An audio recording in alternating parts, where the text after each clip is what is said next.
So hi guys, welcome back to John gaming channel. Guys ఈరోజు అయితే ninja హెచ్2ఆర్ versus Lamborghini ఇలా ఒకేసారి drive చేసే గ్లిచ్ అయితే చేయబోతున్నాం. అందులోకి మన ఛానల్కి ఎవరైనా కొత్తగా వచ్చింటే లైక్ చేయండి, షేర్ చేయండి, సబ్స్క్రైబ్ చేసి పక్కన ఉన్న బెల్ ఐకాన్ అయితే ఆన్లో పెట్టుకోండి. కింద కనపడుతున్న రెడ్ కలర్ సబ్స్క్రైబ్ బటన్ని వైట్ కలర్గా మార్చి సపోర్ట్ అయితే చేయండి గైస్. చాలా కష్టపడి వీడియోస్ అయితే చేస్తున్నా, సబ్స్క్రైబ్ అయితే చేసేసుకోండి. ఇక్కడైతే ల్యాంబోర్గిని స్పాన్ అయితే చేసేసుకోవాలి.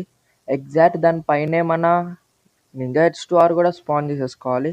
చేసుకున్నాక డ్రైవ్ అనే ఆప్షన్ క్లిక్ చేస్తే మన నింజా హెచ్2ఆర్ ఇంకా ల్యాంబోర్గిని ఒకేసారి డ్రైవ్ చేస్తాయన్నమాట. చూసుకోవచ్చు, చూపిస్తాగండి. ఇదిగోండి గైస్, మన నింజా హెచ్2ఆర్ ఇంకా ల్యాంబోర్గిని ఒకేసారి డ్రైవ్ చేస్తున్నాడు. ఇంకా మనోడు కూడా వెరైటీగా కూర్చున్నాడు. చూసుకోవచ్చు, ల్యాంబోర్గిని వర్సెస్ నింజా హెచ్2ఆర్ ఇలా అయితే ఆడుకోవచ్చు మన ఇండియన్ బైక్ 3Dలో. ఈ వీడియో అంతా గైస్, మరొక వీడియోతో కలుద్దాం. Bye guys, bye.